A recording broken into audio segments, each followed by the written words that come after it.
শুনেন, ডাকসু নির্বাচন যাতে জাতীয় নেতৃত্ব তৈরি না হয় সেজন্য বাংলাদেশের যারা জাতীয় রাজনৈতিক দল আছে, নেতৃত্ব আছে, তারা টার্গেট করে ডাকসু ইলেকশন প্রথমে 18 বছর করতে দেন। ওই 18 বছর করতে না দেওয়ার ফলে এখানে জাতীয় নেতৃত্বের সংকট হয়েছে। এই জাতীয় নেতৃত্ব সৃষ্টি এখানে সংকট তৈরি করে তারা বাংলাদেশটাকে বাজে নেতৃত্ব দিয়ে একটা অকার্যকর রাষ্ট্র হিসেবে পরিণত করতে, ঠিক আছে? এখান থেকে বেরোবার জন্য আমরা ডাকসু নির্বাচনের জন্য দীর্ঘ আন্দোলন করেছি। যখন ক্যাম্পাসে আমরা ছিলাম, দীর্ঘ আন্দোলন করেছি।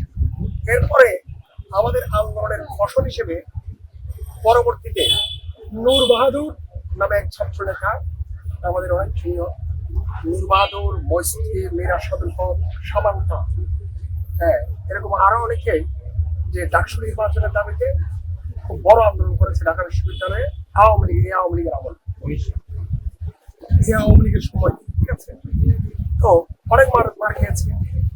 পরে সময় হাইকোর্টে গেছে,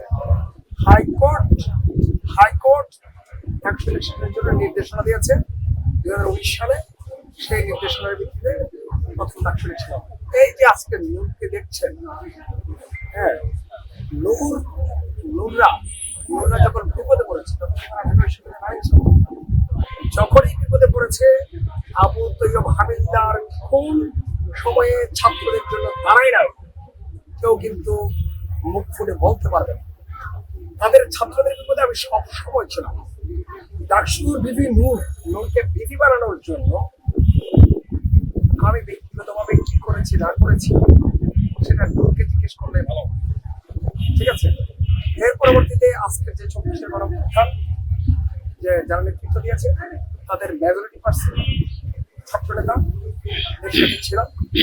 ছাত্র শক্তি যা পরে বৈষম্যবিরোধী যারা সৃষ্টি করেছে,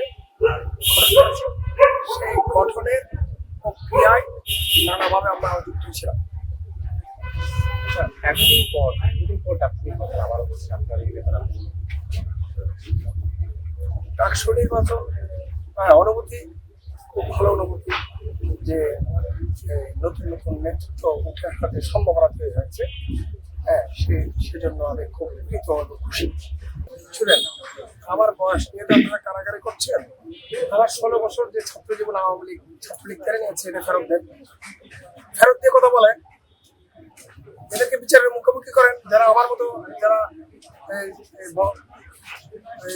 বয়স্ক ছাত্র যাদেরকে বলছেন, ঠিক আছে, তাদের যে শিক্ষা জীবন ধ্বংস হয়ে গেছে, তারা যে সার্টিফিকেট নিতে পারে না, তাদের পরীক্ষা দিতে পারে না, তারা যে বিসিএস পরীক্ষা দিতে পারে না, তাদের কোনো পরীক্ষা দিতে পারে না, এটা জিল্লতির জীবন আমাদের গেছে 16 বছর, সেটা আমরা ফেরত দিয়ে রাখি।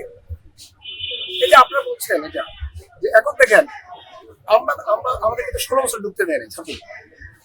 এখন গণঅভ্যুত্থান যদি ব্যর্থ হতো, আজকের যে 24 গণঅভ্যুত্থান যদি ব্যর্থ হতো, সফল না হতো, খুনি হাসিনা যদি থেকে যেত, তাহলে আন্দোলনকারী ছাত্র ছাত্রী নেতৃবৃন্দ বা আন্দোলনকারীরা ঢাকা বিশ্ববিদ্যালয়ের ক্যাম্পাসে ঢুকতে পারতো না।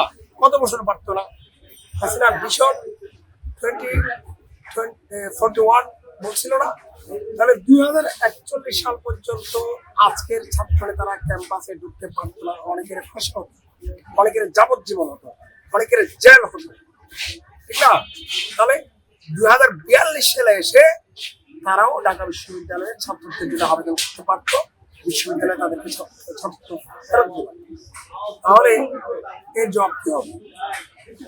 এই জন্য বলি ঢাকা বিশ্ববিদ্যালয়কে যে পলিটিক্যাল যে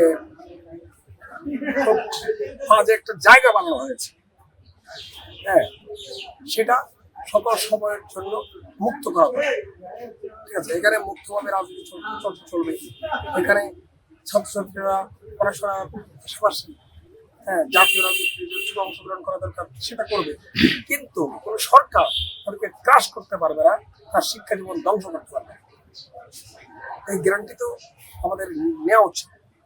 এই সুযোগটা এসেছে, যে আমি চেষ্টা করবো অভিজ্ঞতাকে কাজে লাগাবো, যাতে ঢাকা বিশ্ববিদ্যালয়ে অদূর ভবিষ্যতে রাজনৈতিক কারণে কারো ছাত্রত্ব নষ্ট না হয়। সর্বশেষে ভোটারদের উদ্দেশ্যে কি বলা আছে?